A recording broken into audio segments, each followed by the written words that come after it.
Hi friends, welcome back. വെള്ളയപ്പം ഉണ്ടാക്കുമ്പോൾ നമ്മളെപ്പോഴും മണിക്കൂറുകളോളം അരി അരച്ച് റെസ്റ്റ് ചെയ്യാനായിട്ട് വെയിറ്റ് ചെയ്യൂലേ? പക്ഷേ ഈ ഒരു വെള്ളയപ്പം ഉണ്ടാക്കാനായിട്ട് അരമണിക്കൂർ മാത്രം മതി. നല്ല കിടിലനായിട്ട് തന്നെ ഉണ്ടാക്കാൻ പറ്റും. സാധാരണ നമ്മൾ മണിക്കൂറുകളോളം അരി അരച്ച് വെക്കുമ്പോഴും ഈ അരമണിക്കൂർ കൊണ്ട് അരി അരച്ച് വെക്കുമ്പോഴും ഒരേ രീതിയിൽ തന്നെയാണ് കിട്ടുക. അതിനായിട്ട് ഇവിടെ 2 കപ്പ് പച്ചരി ഞാൻ കഴുകിയെടുത്തിട്ടുണ്ട്. ഒരു 4-5 പ്രാവശ്യം തന്നെ കഴുകിയെടുക്കുക. എന്നിട്ട് ഒരു ബൗളിലേക്ക് ഇടാം. ഇനി ഇതിലേക്ക് അരി എടുത്ത ആ ഒരു കപ്പിൽ തന്നെ 1 കപ്പ് ചിരകിയ തേങ്ങ ഇട്ട് കൊടുക്കുക. 3/4 കപ്പോളം ചോറ് ഇട്ട് കൊടുക്കുക.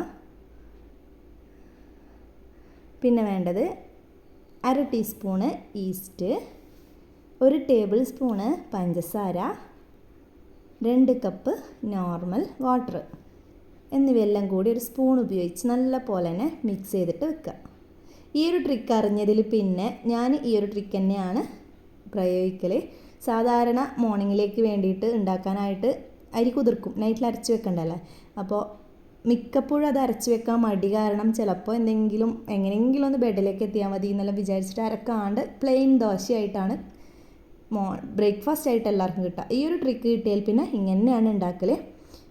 അപ്പോൾ നമ്മൾ സ്പൂൺ വെച്ച് ഇളക്കി കൊടുത്തില്ലേ, അതൊന്ന് അടച്ച് വെക്കുക. അടച്ച് വെച്ചിട്ട് ഈ ഒരു സീൻ കാണുന്നത് മോർണിംഗിലാണ് കേട്ടോ. ഇതിനി അങ്ങനെ മിക്സിയുടെ ജാറിലേക്ക് ഇട്ട് ഒന്ന് അരച്ച് കൊടുക്കുക. അരച്ച് കൊടുത്തതിന് ശേഷം മുഴുവനായിട്ട് അരക്കാൻ പറ്റില്ലെങ്കിൽ നിങ്ങൾക്ക് 2 ബാച്ചായിട്ട് അരച്ചെടുക്കുക. ഇനി ഇതിലേക്ക് ഒന്നും എക്സ്ട്രാ ആഡ് ചെയ്യേണ്ടതില്ല. അരച്ച് കൊടുത്തതിന് ശേഷം ആവശ്യത്തിന് ഉപ്പ് ചേർത്ത് കൊടുക്കണം.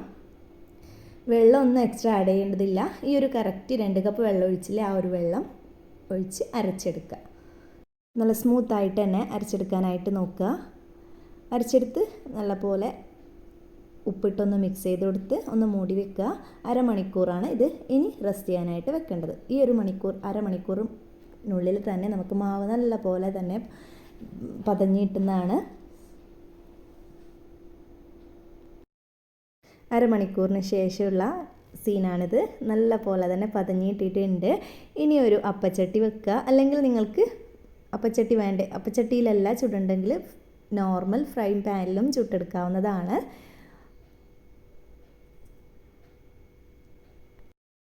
ഒരു പാത്രം ഞാൻ ഇത് അടുപ്പത്ത് വെച്ചിട്ടുണ്ട്. അതിലേക്ക് പാത്രം ചൂടായപ്പോൾ ഒരു തവി കോരി ഒഴിച്ചിട്ട് ഒന്ന് പരത്തി കൊടുത്തു മാവ്. അതിനുശേഷം ഒന്ന് ഡോട്ട്സൊക്കെ വന്നതിന് ശേഷം അടച്ചു വെച്ച് കൊടുത്തു. പെട്ടെന്ന് തന്നെ നമുക്കിത് ചുട്ടെടുക്കാൻ പറ്റും. അങ്ങനെ ഇതാ എല്ലാം ഒന്ന് ചുട്ടെടുക്കുക.